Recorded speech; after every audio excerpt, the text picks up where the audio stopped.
सद्गुरु हमें बता रहे हैं कि कैसे हमारा तार्किक मन हमेशा जाने पहचानी चीज़ों के आसपास ही रहना चाहता है। वे कहते हैं कि अपरिचित का सामना होते ही भावनाएं छलक पड़ती है और यही हमें अज्ञात को जानने से रोकता है। तर्क का यह स्वभाव होता है कि वह हमेशा समानता की तलाश करता है ताकि वह संबंध स्थापित कर सके। अध्यात्म की खोज के रास्ते में यह एक बड़ी रुकावट है। समानता और एक रूपता में इस सृष्टि के स्वरूप और स्वभाव को नहीं समझा जा सकता है। गौर से देखें तो इस रचना की केवल बाहरी सतह पर ही आपको समानताएं नजर आएगी। उदाहरण के लिए दो गोरे रंग के या दो काले रंग के इंसानों को ले लीजिए। आप उन्हें केवल बाहर से देखते हैं और आपको लगता है कि दोनों एक जैसे हैं। लेकिन अगर आप दोनों के भीतर जाकर जानना चाहे तो क्या वे दोनों एक जैसे होंगे? यानी समानता की खोज में तर्क सहज रूप से बाहरी सतह पर टिका रह जाता है। अगर आप भीतर की ओर जाएंगे और समानता खोजने की कोशिश करेंगे तो आप परेशान हो जाएंगे, घबरा जाएंगे। अगर आप किसी भी चीज को गहराई में जाकर देखें तो चाहे आपकी उंगलियों के निशान हो, आंख की पुतली हो या बाल, हर चीज विशिष्ट है। अगर आप इस पूरे ब्रह्मांड में ढूंढे तो आपको कोई भी दो चीज ऐसी नहीं मिलेगी जो ठीक एक जैसी हो। कोई भी दो परमाणु तक एक जैसे नहीं है। हर परमाणु के भीतर एक विशिष्टता है। समानताएं आपके मन में तार्किक पक्ष का पोषण करती है। आपके तर्क जितने दृढ़ होंगे आप उतना ही सतह पर रहेंगे। इस सृष्टि के रहस्य की गहराई में उतरने के लिए आपको अपने मन को इस प्रकार से प्रशिक्षित करना होगा कि यह समान चीजों की तलाश न करे और फिर पूरी सजगता के साथ आरामदायक और सुविधाजनक स्थिति से बाहर कदम बढ़ाना होगा। जो चीजें आपके लिए नई है, अज्ञात है, जिनसे आपका परिचय नहीं है, आप उनके साथ सहज और आरामदायक महसूस नहीं करते। यह अपरिचित ईश्वर भी हो सकता है, लेकिन फिर भी किसी अनजान देवता के बजाय किसी परिचित दृष्ट को हम जल्दी स्वीकार कर लेते हैं। जाना पहचाना दुष्ट भी आरामदायक लगता है। जो अनजान है, हो सकता है वह देवदूत हो, पर अनजान की खोज करने का साहस हमारे अंदर नहीं होता। लोग परिचित चीजों में ही फंस कर रह जाते हैं। वे जाने पहचाने रास्ते पर ही हर रोज चलना चाहते हैं। जैसे जैसे उनकी उम्र बढ़ती है, परिचित चीजों का उनका जो दायरा है वह छोटा होता जाता है और कुछ समय बाद उनके लिए सबसे बड़ा साहसिक काम ताबूत में चले जाना होता है। परिचित चीजों की खोज में आप बस गोल गोल घूमते रहते हैं और आपकी चाल एक बड़े से घेरे में चलने जैसी हो जाती है। जो कुछ भी भौतिक है वह एक चक्र में है, चाहे वह परमाणु हो, सौर मंडल हो या यह पूरा ब्रह्मांड। दूसरी तरफ अगर आप चक्रों में घूमते रहते हैं तो भौतिकता आपको छोड़ेंगे नहीं। इसकी अपनी शक्ति होती है।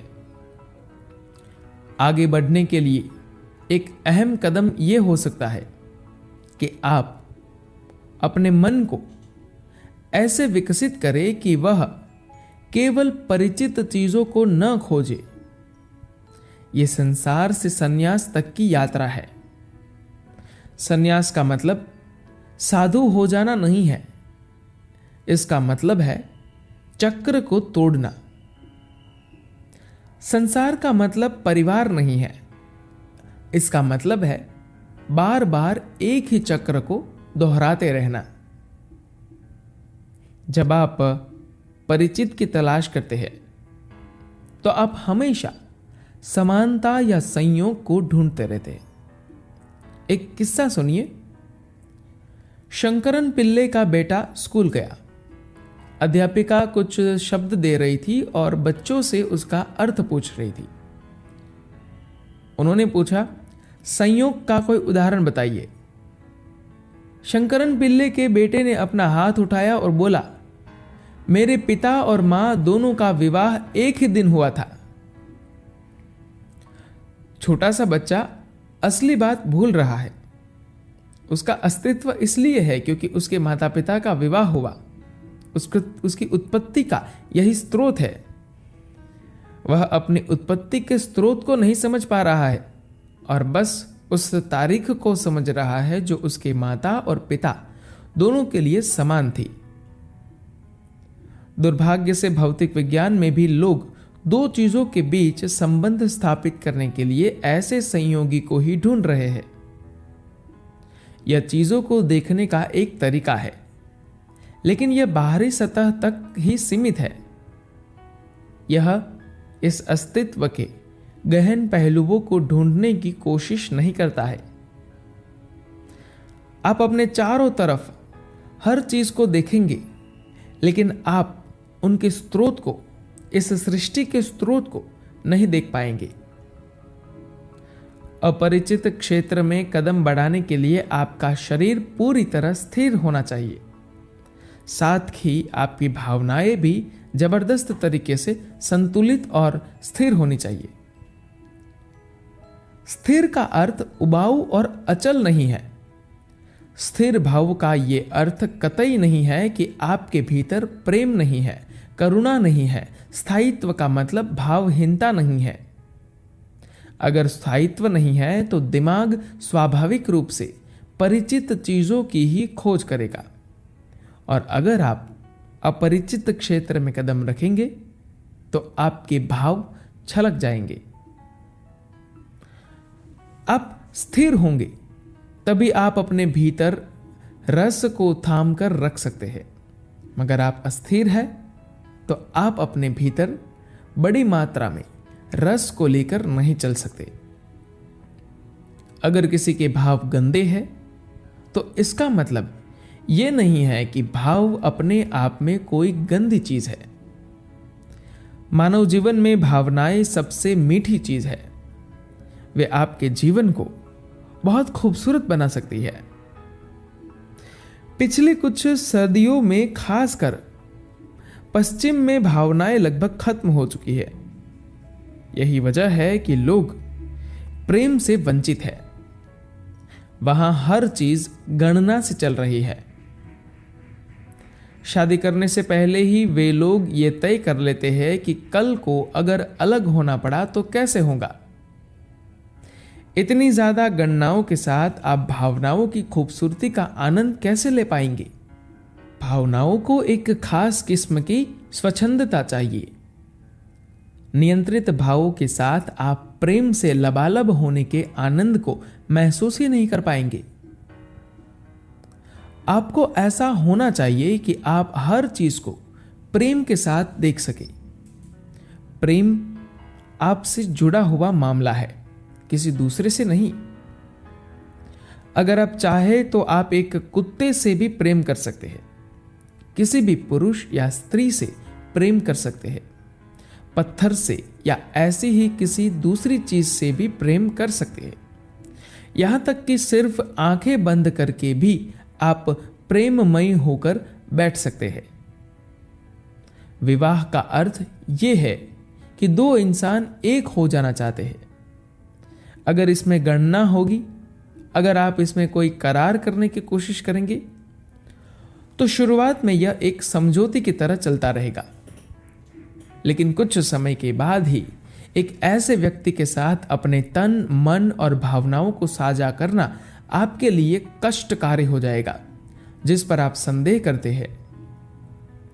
यह बात किसी एक समाज के लिए ही सत्य नहीं है। पूरी दुनिया में कुछ समय के बाद ऐसा हो सकता है। हम खुद को इस दिशा में क्यों धकेल रहे हैं? यह महज विवाह की बात नहीं है। असली समस्या यह है कि ऐसे मन के साथ आप जीवन के रहस्यवादी या आध्यात्मिक पहलुओं की तरफ नहीं बढ़ सकते। उन पहलुओं को आप नहीं खोज सकते। जीवन के इन पहलुओं की खोज करने के लिए आपके पास एक ऐसा मन होना चाहिए जो कई तरह के भावों को संभाल सके। आपके भाव ऐसे होने चाहिए कि आपकी इच्छा से मचल जाए और आपकी इच्छा से ही स्थिर हो जाए। अगर आपके पास भावनात्मक स्थिरता नहीं है तो आप अपरिचित को कभी नहीं खोज पाएंगे।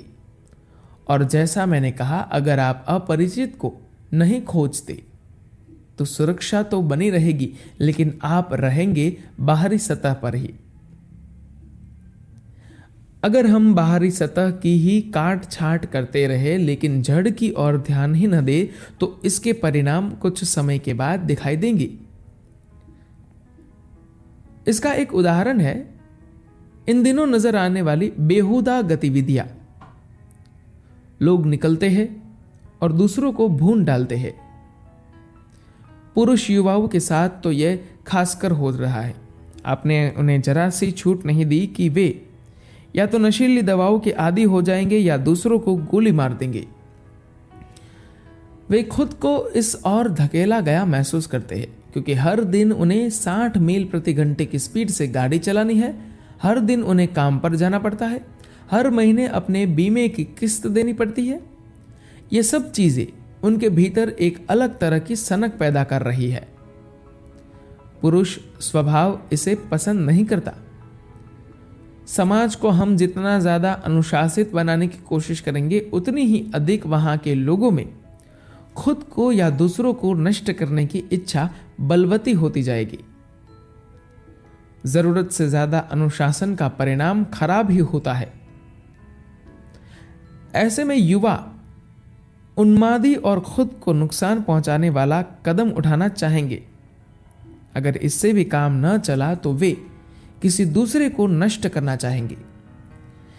ये सब सामाजिक पहलू है जिनके बारे में राजनेताओं को फैसला करना है, मुझे नहीं।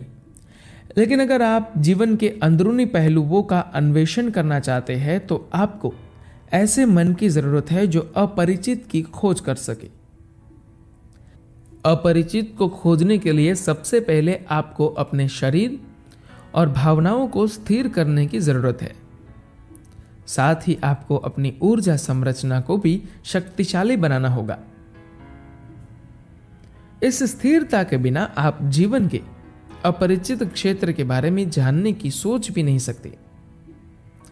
आप हमेशा उस क्षेत्र में ही रह जाएंगे जो परिचित है।